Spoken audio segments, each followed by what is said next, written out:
Can you use a famous character or a piece of art or a photo in your artwork, or let's say repeat pattern design in our case, and or can you use not even a famous one but just somebody else's? And the answer is coming up right in this video. My name is Oksancia. I am a textile designer with more than 13 years of experience, as well as children's book illustrator, but at the same time I am not a lawyer, so I do recommend that you contact a lawyer with your specific questions and do your own thorough research on this subject. My particular answer to the question, can you use other people's artwork, or maybe some kind of famous character that you see in your favorite cartoon or a video game on your designs, especially designs for sale online or offline? And the answer is no, you are not allowed to do that.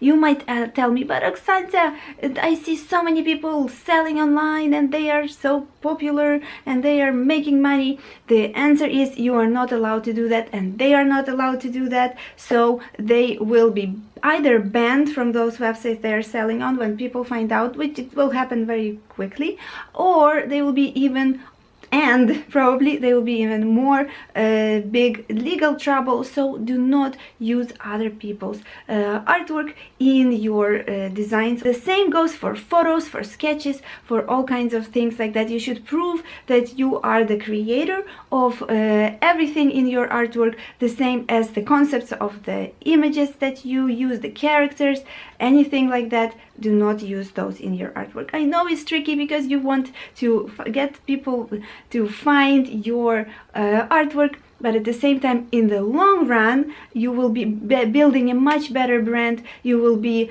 much better off legally when you are sticking to your own creative powers and your own characters and your own art and photos for your artwork as source images. What can you use? You can use fonts. Let's say you want to incorporate some words into your artwork or repeat pattern designs in our case into your design.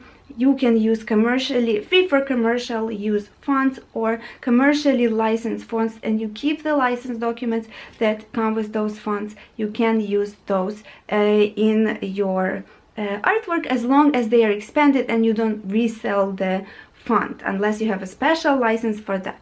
Also, if you want, let's say you're taking photos or portraits, you can get people as models to sign the release documents to be able to use their photos or to be able to draw their picture and then license it for sale.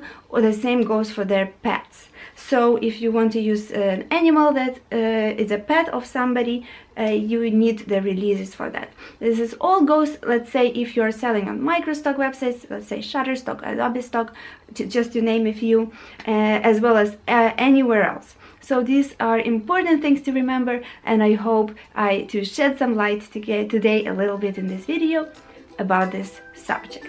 If you are building a portfolio and you want to learn my tips and tricks on building the portfolio 15 times faster, I have a free workbook for you in the description box under this video or in the info card in this video. And I would love it if you could subscribe to my channel to stay tuned to the pattern vibe, as well as like this video if you want me to create more videos just like this one. Alright you guys, I'll see you in my next video. Bye!